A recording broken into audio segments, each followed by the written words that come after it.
Hi there, welcome to Learn Fiddle Online or learnfiddle.com, same place. Glad you're here. Today, for those of you who have never played before or are just kind of getting into it for the first time, we're going to talk about how to hold the violin. Now, before we even get into putting it up on our shoulder, we need to talk about the shoulder rest. And this part's really important because it helps you balance the instrument, keeps it from falling down into places where it shouldn't fall down here. We don't want this kind of thing going on.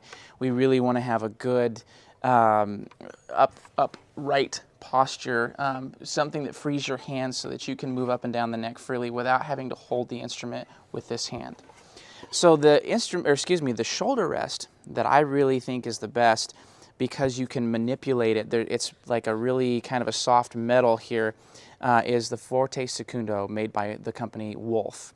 And it has a curved, they have two different kinds. This one's the Forte Secundo, and it's curved right here significantly more than the Forte Primo. And the reason I like this one is because of that curve. It really fits the curve of my neck. I have a pretty long neck, so this one fits me really good. Some of those people who have a little bit shorter neck, you can use this or you can use some other ones like the Everest or the Coon, but most people usually do pretty good with this one. Now, talking about the violin, we have all the different parts are listed in the book, which you can pick up either from a local retailer or you can pick it up from the website. Head on over to the store. The book is called Fiddling, the Basics and Beyond. And like I said, my store or a local retailer will have it. Now, going from the rest position, usually what I teach, even my 5-year-old beginners, is we put our feet together. And we put them together like this, and then I spread them out like a V, and then I take a small step forward and to the left with my foot. And you can see as I move my feet back and forth, I have that shift in posture. This allows me to move freely without locking my knees. Once I'm there, I take my instrument and I hold it by the shoulders. You can see in rest position, it's under my arm comfortably. I take it out to the side, I turn it up, and I come from the side and high. I make room for the shoulder rest and the instrument on my shoulder this way. Now, some of you may want to come in this way. The reason I don't encourage that is because here, now the instrument's in a position that's not really ideal for a free hand motion. So if we come from the side and set it down on the shoulder, it's a lot more comfortable that way. And different shoulder rests and different chin rests will fit your body type. That'll be something you'll have to research on your own. But once it's there, you try the look ma, no hands type thing, okay? Hands are free. I can walk around the house. Again, I don't encourage it. You might trip on something and fall and break your instrument. But I essentially could walk around like this all day long, extremely comfortably. So let's review. Rest position, feet together.